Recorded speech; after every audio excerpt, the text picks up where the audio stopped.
Uma unidade ucraniana realizou o impossível contra a Rússia. Esqueça isso. 3 unidades ucranianas realizaram o impossível, e a última investida de Putin contra seu inimigo está em ruínas. O presidente russo Vladimir Putin acreditava que estava conseguindo tudo do seu jeito na Ucrânia. Suas tropas conseguiram ganhar mais de 1.600 km² de território ucraniano em 2024 e têm avançado na região de Donbás ao longo de 2025. Mas a Ucrânia não está se rendendo. A invasão da Rússia está falhando em um ponto crítico e Putin agora tem que lidar com forças que estão retomando o território, destruindo suas colunas blindadas e matando suas tropas. A Ucrânia acabou de conseguir uma incrível vitória tripla, e tudo começou na região de Luhansk. Localizada em Donbás, onde Putin concentrou grande parte da campanha da Rússia em 2024, Luhansk é um território-chave para ele.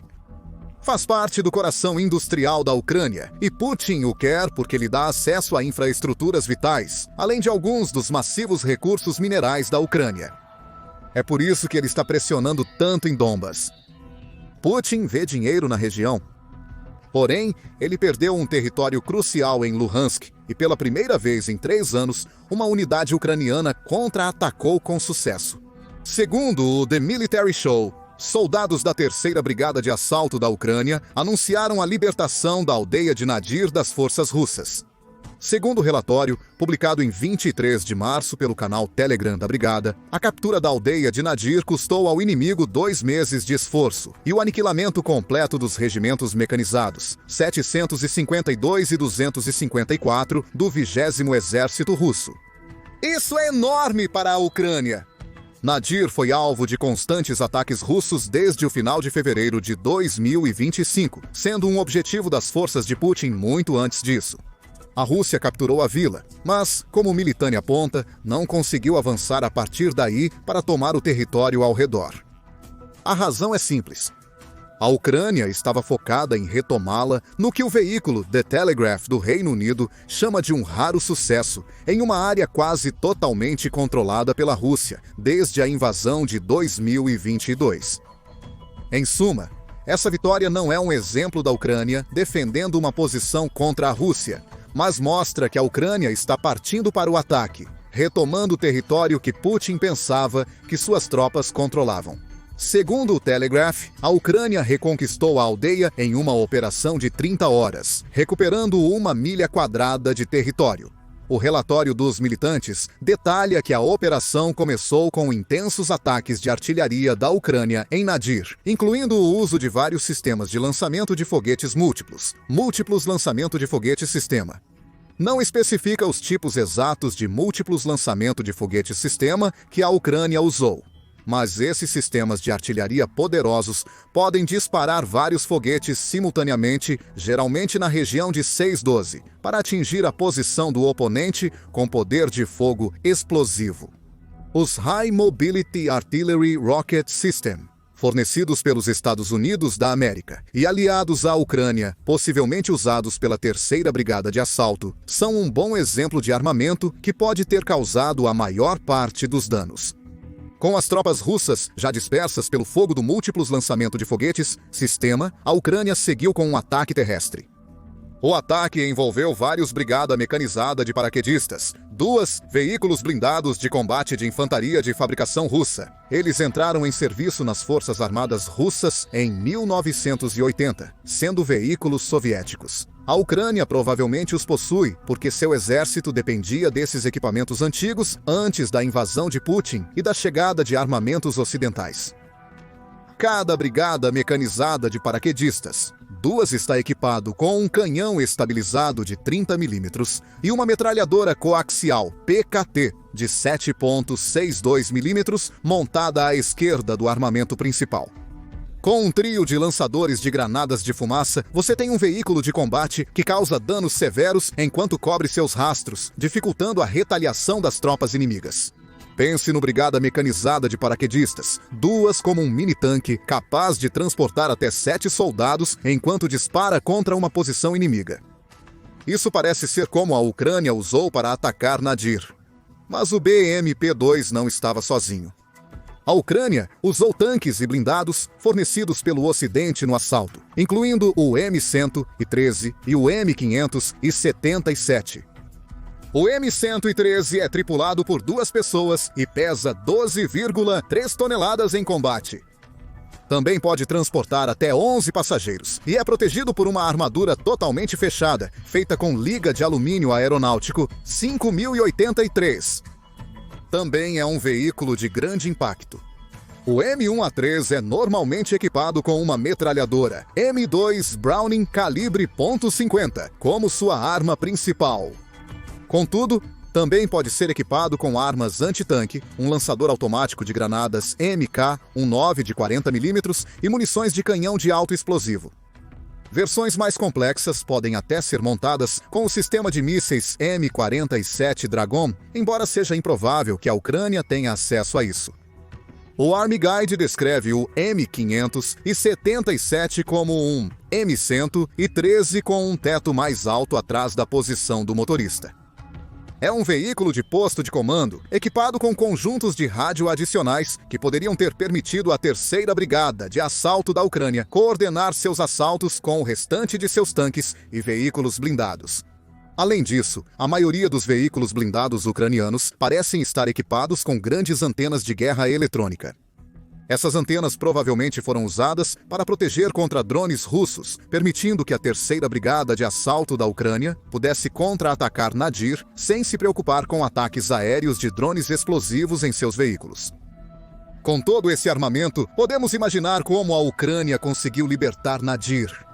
Ela atacou a vila com o fogo do múltiplos lançamento de foguetes, possivelmente, o sistema de foguetes High Mobility Artillery Rocket System, que destruiu as fortificações russas e potencialmente danificou alguns veículos que as forças de Putin poderiam ter usado para repelir o ataque. Com o enorme dano causado e a brecha nas defesas de Nadir, a 3ª Brigada de Assalto da Ucrânia avançou em tanques, brigada mecanizada de paraquedistas, 2 e veículos de combate de infantaria fornecidos pelo Ocidente. O M577 ficou para coordenar a comunicação por rádio entre os veículos enquanto o restante avançava, usando metralhadoras e lançadores de granadas para expulsar os soldados russos entrincheirados de Nadir. O resultado: Putin perdeu uma aldeia pela qual lutou por 2 meses para conquistar. Considerando que a Rússia perdia cerca de 1.170 soldados e 19 tanques por dia a partir de 26 de fevereiro, provavelmente gastou milhares de soldados e veículos para capturar Nadir inicialmente. Mas agora tudo isso se foi. A aldeia está libertada. E o mais relevante para a Ucrânia, Nadir agora pode atuar como uma zona de preparação para mais investidas contra o território do Donbass ocupado pela Rússia. Putin agora precisa lidar com a perda de um território-chave para uma unidade ucraniana que combinou uma poderosa ofensiva com defesas de guerra eletrônica para neutralizar seus soldados. Se isso foi tudo que a Ucrânia alcançou recentemente, talvez não seja um grande problema para Putin. Perder Ládia seria doloroso para o líder russo, mas ele poderia se consolar sabendo que suas tropas provavelmente avançavam em outras frentes. No entanto, Nadir foi apenas o primeiro de uma ofensiva tripla das unidades ucranianas que devastaram as tropas russas. Enquanto a 3ª Brigada de Assalto da Ucrânia retomava Nadir, a Força Aérea Ucraniana dizimava tropas russas em Toretsk. Também localizada no Donbass, Toretsk é lar de 30 mil pessoas e é classificada como uma cidade estratégica-chave. A Rússia afirmou ter capturado toda a cidade em fevereiro de 2025, mas a Ucrânia negou esses relatos. Como tantas cidades no Donbass, Toretsk é importante para Putin por causa de suas capacidades industriais. É uma cidade de mineração de carvão com 2 minas, que foram fechadas conforme as forças de Putin se aproximavam. O Estado-Maior da Ucrânia disse em fevereiro que a Rússia lançou 10 ataques contra a cidade em questão de dias. Conforme a Reuters, os principais ataques dos ocupantes se concentravam próximo a Toretsk, acrescentou. Os militares ucranianos repeliram todos os ataques inimigos. Isso foi seguido por um porta-voz das forças ucranianas estacionadas na cidade, que disse: as forças de defesa da Ucrânia estão resistindo ao número esmagadoramente superior do agressor russo. infligindo perdas devastadoras em pessoal e equipamentos. Tomar Toretsk seria enorme para Putin. Além das minas de carvão, Toretsk poderia ser um centro regional em terreno elevado, permitindo às forças russas avançar para o noroeste da Ucrânia, afetando a logística da região. A Ucrânia não poderia permitir que isso acontecesse, o que nos leva ao segundo de seus 3 ataques. Segundo o Estado-Maior das Forças Armadas da Ucrânia, um ataque aéreo preciso em 21 de março destruiu completamente as posições da 1ª Brigada de Fuzileiros Motorizados da Guarda Russa e a posição do 113º Regimento de Fuzileiros Motorizados. As 2 unidades russas se escondiam em um abrigo construído em Toretsk. A 1ª Brigada de Fuzileiros Motorizados da Guarda Separada pertencia anteriormente à República Popular de Donetsk, um movimento separatista em Donetsk que busca retornar o território ao controle russo. Foi absorvida pelo exército russo em janeiro de 2023 e desempenhou um papel-chave na campanha de Putin no Donbass durante a guerra. No início da invasão de Putin, a brigada manteve uma linha de contato que se estendia de Shirokini a Berkovsky. Mais tarde, desempenhou um papel nas capturas de Opetem e Avdiivka, antes de partir para a Fúria, no sul de Donetsk. No verão de 2024, a brigada ajudou Putin a capturar a vila ucraniana de Prorez. Pouco se sabe sobre o 113º Regimento de Fuzileiros Motorizados. Provavelmente é uma unidade de apoio para reforçar a 1ª Brigada Separada de Fuzileiros Motorizados da Guarda, mas não é certo. O Estado-Maior das Forças Armadas da Ucrânia informou no Telegram que o ataque resultou em baixas russas, incluindo grupos de assalto aéreo e uma equipe de operadores de drones. Os números exatos ainda estão sendo esclarecidos, mas a destruição de seu abrigo e pessoal diminui muito a capacidade do exército russo de operar efetivamente no eixo Toretsk. Imagens mostram como a Ucrânia realizou esse ataque usando um ataque aéreo direcionado que dizimou a instalação de enriquecimento de Desazinska que as unidades russas estavam usando como abrigo. Essa instalação estava localizada na mina central de Toretsk, mas agora está em ruínas. Isso é vital para a Ucrânia. Segundo o Kiev Independent, Toretsk fica a apenas 20 quilômetros de Bakhmut, que também tem presenciado intensos combates entre as tropas russas e ucranianas durante a invasão de Putin. A captura de Toretsk teria permitido a Putin usar a cidade como base para futuros ataques contra outras posições parcialmente ocupadas. Eliminar a instalação de enriquecimento é uma vitória, embora prejudique a Ucrânia, pois ela não pode mais usá-la em suas operações de mineração. No entanto, também garantiu que a Rússia não possa usar essa instalação se assumir o controle de Toretsk. Uma instalação de enriquecimento sempre pode ser reconstruída. Recuperar uma cidade tão vital seria muito mais difícil. Como Nadir, Toretsk se tornou um local onde a Ucrânia lançou um contra-ataque bem-sucedido. O abrigo da Rússia na cidade é destruído. Meses de esforço das tropas de Putin viraram fumaça. E a Rússia não pode usar as minas que Putin queria ao começar a atacar Toretsk. Ele também perdeu uma unidade-chave no Donbass, dificultando futuras tentativas de tomar território. O que nos leva ao terceiro golpe no triplo toque. Como Putin geralmente toma território? No mundo ideal dele, ele bombardeará o território com mísseis e bombas planadoras, enfraquecendo as defesas da Ucrânia. Após criar lacunas nas posições ucranianas, ele enviará as tropas terrestres. A infantaria é apoiada por unidades blindadas, que usam tanques e veículos para danificar as posições ucranianas o suficiente para que a infantaria as tome. É uma estratégia de desgaste que causa as enormes perdas russas citadas antes. Contudo, essa estratégia tem funcionado de forma lenta para Putin em boa parte da guerra na Ucrânia. Há apenas um problema. A estratégia de Putin depende fortemente de colunas blindadas para atacar as defesas da Ucrânia e proteger as ondas humanas russas. Em 23 de março, uma unidade ucraniana dizimou uma coluna blindada de Putin. Militani fornece novamente os detalhes. De acordo com postagens no Facebook e Telegram, a 117ª Brigada Mecanizada Separada da Ucrânia deteve uma coluna blindada russa na região de Pokrovsk. Segundo a Reuters, Pokrovsk é mais uma cidade estratégica visada por Putin, pois serve como um centro rodoviário e ferroviário crucial para o transporte de suprimentos e tropas ucranianas para outras regiões do Donbás.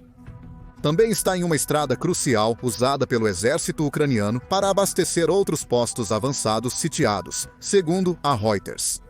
Assim como Toretsk, Pokrovsk também abriga a maior mina de carvão coqueificável da Ucrânia, além de uma indústria siderúrgica vital para a economia ucraniana antes da guerra. A mídia russa apelidou Pokrovsk de porta de entrada para Donetsk, pois seu controle pela Rússia causaria sérios problemas para as linhas de suprimento da Ucrânia no Donbás. A perda da estrada que passa pela cidade dificultaria a defesa ucraniana de territórios próximos, como Turetsk e Nadir. Além disso, Putin sempre se beneficia quando consegue controlar uma cidade que fornece carvão e aço. Afinal, o controle dos recursos naturais é um dos principais objetivos da invasão à Ucrânia. Mas ele não vai colocar as mãos em Pokrovsk tão cedo, graças à 117ª Brigada Mecanizada Separada da Ucrânia. Formada em fevereiro de 2023, um ano após Putin invadir a Ucrânia, a 117ª Brigada Mecanizada Separada é um desdobramento do 15º Batalhão de Fuzileiros Separado da Ucrânia. Participou da contra-ofensiva fracassada da Ucrânia contra as forças de Putin em 2023, antes de defender a região de Pokrovsk. A brigada inclui 3 batalhões mecanizados, um de tanques, um grupo de artilharia e forças antitanque, além de batalhões de engenharia e logística. Porém, os operadores de drones da brigada brilharam em 23 de março. O combate iniciou quando forças russas enviaram veículos blindados de transporte de pessoal, APCs, para Pokrovsk. Esses APCs possuíam telas antidrones, que a Rússia acreditava que os protegeriam dos ataques dos inúmeros veículos aéreos não tripulados da Ucrânia. E por um momento, talvez estivessem certos. No entanto, isso não impediu o 117º de usar drones. Em vez de atacar de imediato, a brigada usou drones para reconhecimento e rastreamento da coluna blindada. A brigada aguardou seu tempo, esperando a coluna chegar à posição apropriada. Então eles atacaram. Os drones de reconhecimento recuaram, mas continuaram observando a coluna enquanto os drones ucranianos First Person View de ataque voavam. Esses drones atacaram os APCs, perfurando suas armaduras, revelando a ineficácia das defesas antidrone russas. Imagens filmadas por um drone de reconhecimento ucraniano e publicadas no YouTube mostram o quão devastador foi o ataque. O vídeo mostra inicialmente um campo com uma leve cobertura de neve, próximo a linhas de árvores. Mas conforme as imagens prosseguem, surge um veículo blindado de transporte de pessoal russo. A perspectiva muda, mostrando 3 veículos trovejando por uma estrada parcialmente oculta por árvores. A perspectiva muda mais algumas vezes até vermos a explosão. Um drone First Person View ucraniano atinge seu alvo e o veículo blindado de transporte de pessoal líder explode em chamas. Ao parar, os APCs seguindo o veículo líder reduzem a velocidade. Isso foi um erro. Mais explosões seguem, com cada veículo blindado de transporte de pessoal sendo atingido por drones First Person View. Inevitavelmente, todos são detidos em seu caminho, abandonados como destroços fumegantes em uma estrada ucraniana. A brigada relata que os APCs foram destruídos e queimados no campo perto de Pokrovsk, impedindo que as forças russas os recuperassem. Outro grande golpe na campanha de Putin em Pokrovsk, que já estava vacilando. Como revela Viktor Trehubov, que é o porta-voz do Grupo Estratégico Operacional Cortesia, as perdas da Rússia foram tão severas que a restauração da capacidade de combate será difícil, pelo menos a curto prazo, ele diz. Pokrovsk continua sendo um alvo principal para eles. Para alcançarem seus objetivos declarados, precisarão continuar avançando. E continuar com essa pressão é exatamente o que a Rússia vai fazer. Agora precisa avançar sem os preciosos APCs. Os 3 ataques realizados pela Ucrânia em poucas horas aliviaram significativamente a pressão. Ao retomar Nadir, a Ucrânia garantiu uma vila que Putin pretendia usar para lançar mais ataques no Donbás. Desperdiçar o tempo e os recursos da Rússia é um resultado secundário, porém relevante, desse ataque à vila. O ataque aéreo em Toretsk eliminou um abrigo russo importante em uma cidade coberta por Putin. Ademais, a Ucrânia se aproxima de retomar um relevante centro industrial e logístico. O ataque da coluna blindada de Pokrovsk sustenta o centro logístico ucraniano e elimina equipamentos russos cruciais que Putin contava para pressionar ainda mais a Ucrânia no Donbass. A Ucrânia agora possui as vantagens que Putin pretendia obter desses territórios. Ela pode usar Nadir para organizar seus ataques ao território ocupado. O mesmo provavelmente será verdade para Toretsk, especialmente com a Rússia enfraquecida, a ponto de a Ucrânia ter a chance de contra-atacar e recuperar a cidade. Somando tudo isso a uma defesa triunfante de Pokrovsk, o progresso de Putin no Donbass é paralisado. Putin acreditava ter grande ímpeto, mas o que você acha desse trio de impressionantes ataques ucranianos? 3 unidades separadas acabaram de alcançar o impossível ao devastar o avanço de Putin no Donbass. Acredita que haverá mais ataques ucranianos? Como Putin reagirá a essas perdas massivas? Compartilhe sua opinião nos comentários e inscreva-se no Military Show para mais notícias sobre a defesa da Ucrânia contra as forças invasoras de Putin.